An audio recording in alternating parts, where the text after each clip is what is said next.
جی سر، بسم اللہ الرحمن الرحیم۔ خوارج۔ اب تک کے تمام حالات پڑھنے سے یہ بات پوشیدہ نہیں رہی کہ خوارج کا فتنہ مسلسل جاری رہا اور کسی زمانے میں بھی اس کا استحصال نہیں ہو سکا۔ جب کبھی کوئی زبردست خلیفہ تخت خلافت پر متمکن ہوا تو یہ لوگ خاموش ہو کر مناسب موقع کا انتظار کرنے لگے، اور جب کبھی ان کو موقع ملا تو فوراً میدان میں نکل آئے۔ خوارج اور تمام خفیہ سازشوں اور بغاوتوں کے لیے عراق اور خراسان وغیرہ ہی مخصوص رہے ہیں، اور یہی اس نے پرورش پانے کے مواقع حاصل کیے، جیسا کہ آئندہ حالات سے بھی ظاہر ہوگا۔ بہرحال خوارج کبھی اعلانیہ اور کبھی خفیہ اپنی سرگرمیوں اور کوششوں میں برابر مصروف رہے ہیں۔ حضرت عمر بن عبدالعزیز تخت خلافت پر متمکن ہوئے اور آپ کی نیک و پاک وطنی کا حال لوگوں کو معلوم ہوا تو خوارج بھی آپ کے اخلاق فاضلہ کو دیکھ کر شرما گئے، اور انہوں نے خود یہ فیصلہ کیا کہ عمر بن عبدالعزیز جیسے صالح خلیفہ کے زمانے میں حکومت اور سلطنت موجودہ کے خلاف کوئی انقلابی کوشش کرنا کسی طرح مناسب نہیں ہے۔ بہتر یہی ہے کہ جب تک یہ فرشتہ خسائل خلیفہ موجود ہے، ہم اپنی سرگرمیوں کو ملتوی رکھیں۔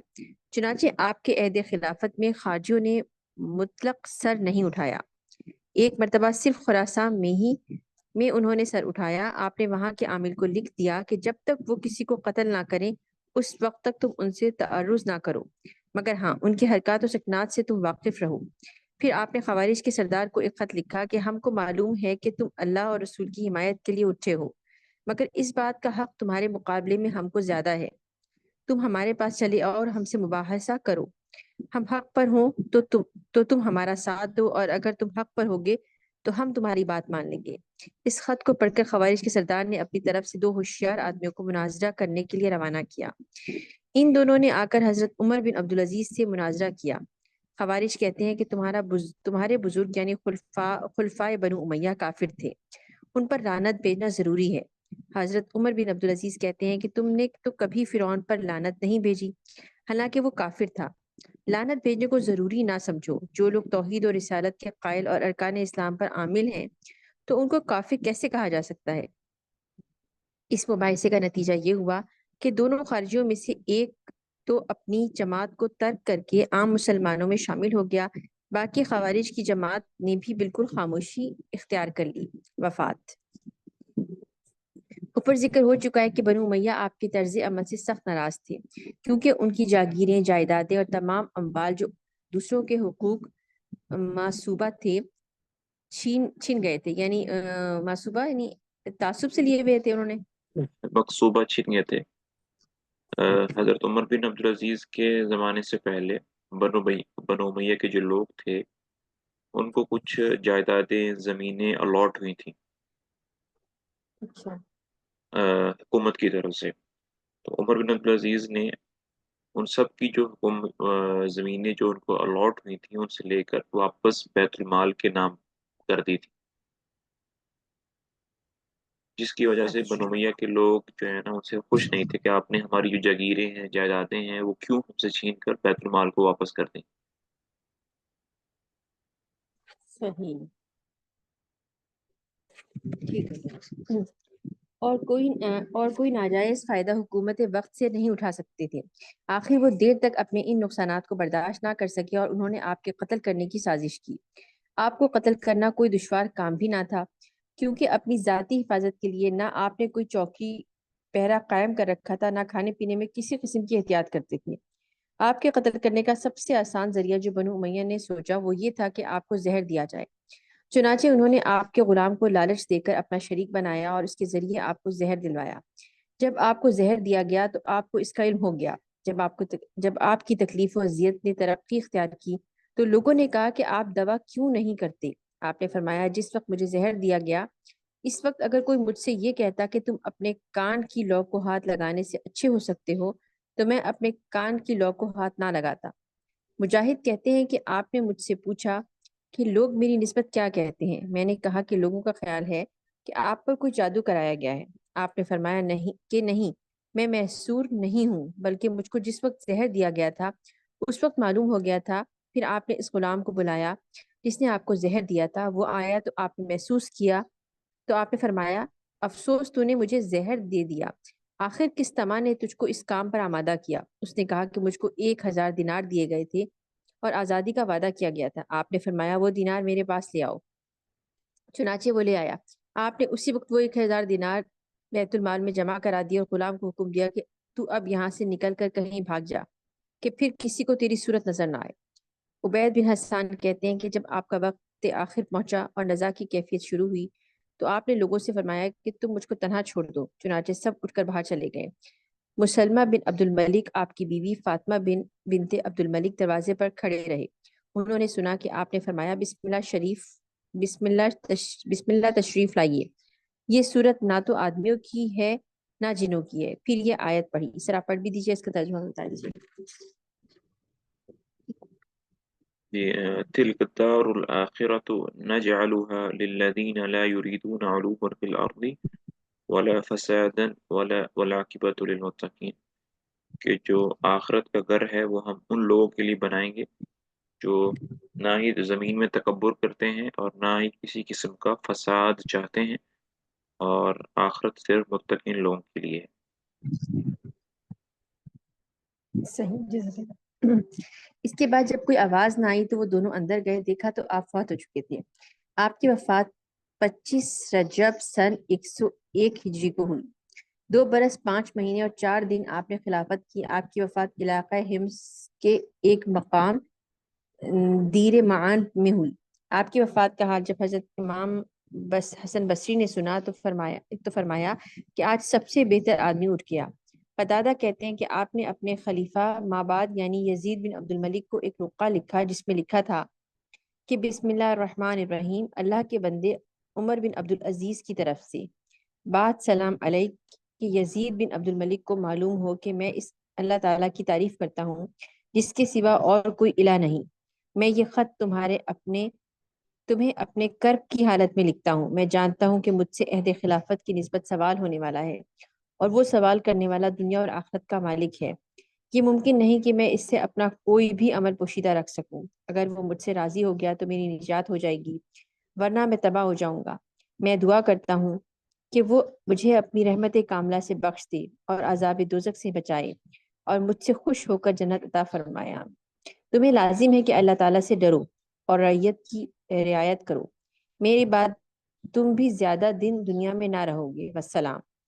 یوسف بن مالک کا قول ہے کہ ہم آپ کو قبر میں رکھ کر مٹی برابر کر رہے تھے کہ آسمان کی طرف سے کاغذ گرا۔ اس میں لکھا تھا کہ اللہ تعالیٰ کی طرف سے عمر بن عبدالعزیز کو آتش دوزخ سے نجات دے دی گئی۔ اولاد اور ازواج۔ آپ کی 3 بیویاں تھیں اور آپ نے 11 بیٹے چھوڑے۔ آپ کی بیویوں میں فاطمہ بنت عبد الملک بالکل آپ ہی کی طرح نیک اور اللہ والی خاتون تھیں۔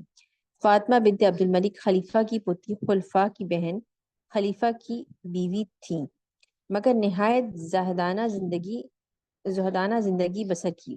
عمر بن عبدالعزیز کے بیٹے اسحاق، یعقوب، موسیٰ، عبداللہ، بکر، ابراہیم بیویوں سے اور باقی امہات ولد سے تھے۔ امہات ولد سے تھے، اس کا مطلب کیا ہو؟ جی، ولد سے تھے، باندیوں سے تھے، باقی باندیوں سے تھے۔ اوکے، باندھنے سے تھے، اچھا ٹھیک۔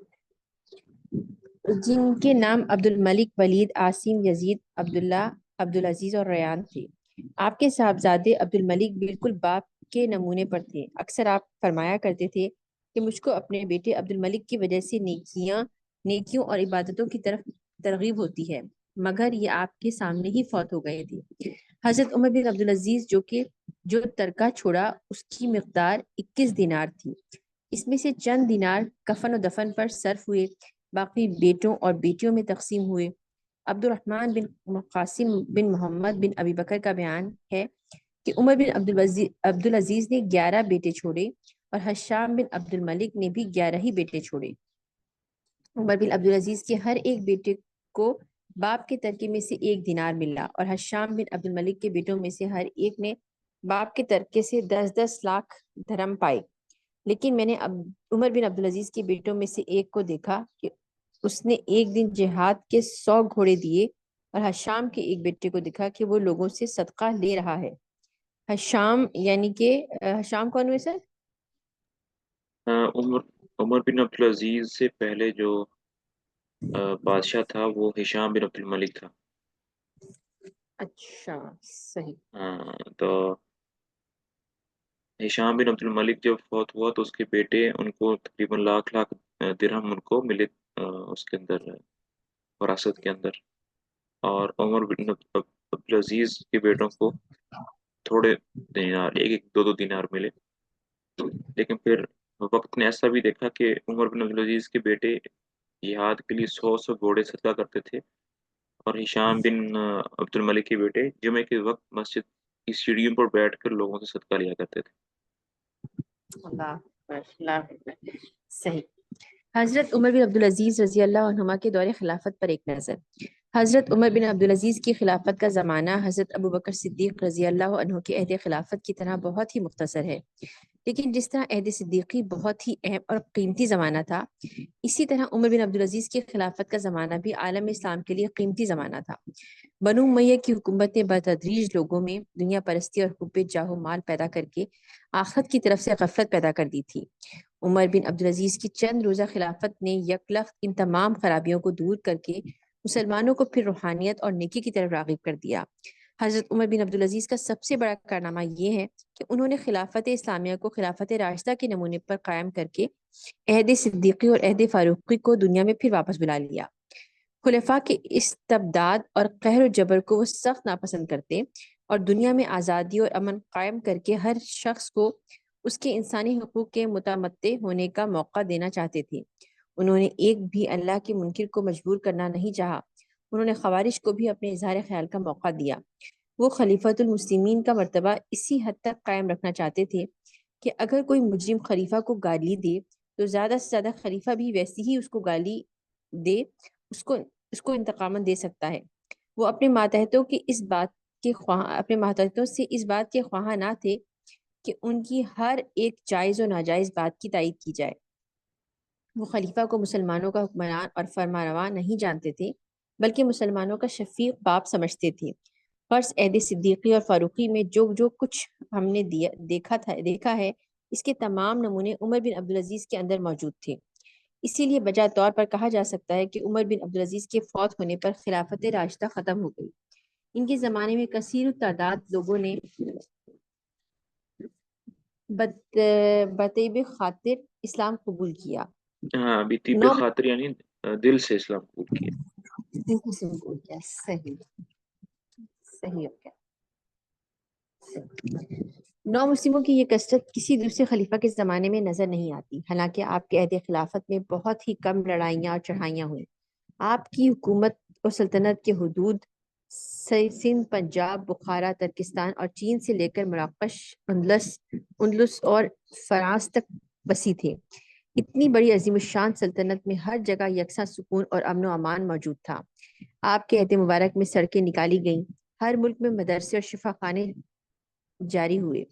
عدل و انصاف دنیا نے آپ کے بعد تک کبھی ایسا نہیں دیکھا. یہی وجہ ہے کہ آپ کے انتقال پر نہ صرف مسلمانوں کے گھروں میں ماتم ہوا بلکہ مسلمانوں سے بڑھ کر عیسائی و یہودی سوگوار پائے گئے. راہبوں نے آپ کے مرنے کی خبر سن کر اپنے سماؤں یہ کیا ہے سر؟ جی، سو سماؤں یہ کیا چیز ہے؟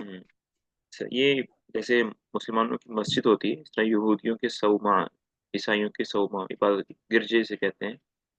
اچھا گرجے. ٹھیک ہے، ٹھیک ہو گیا.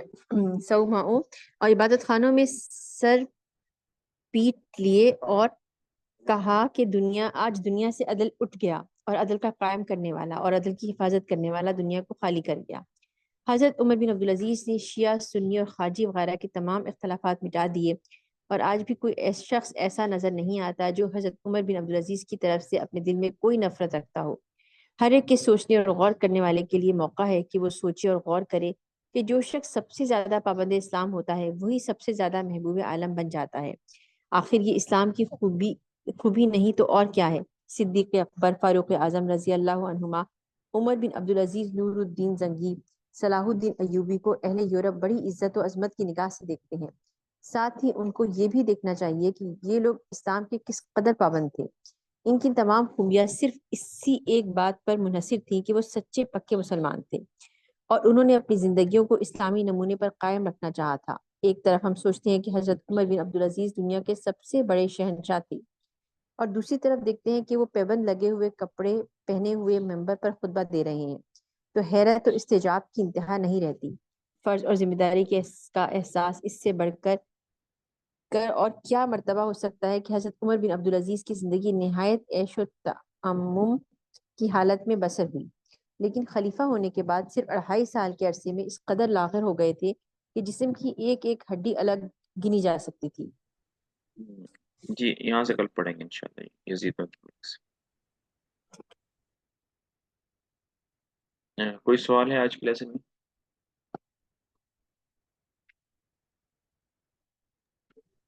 سر فی کوئی الحال تو سوال آج؟ نہیں ہے۔ چلیں کل انشاءاللہ یزید بن عبد الملک سے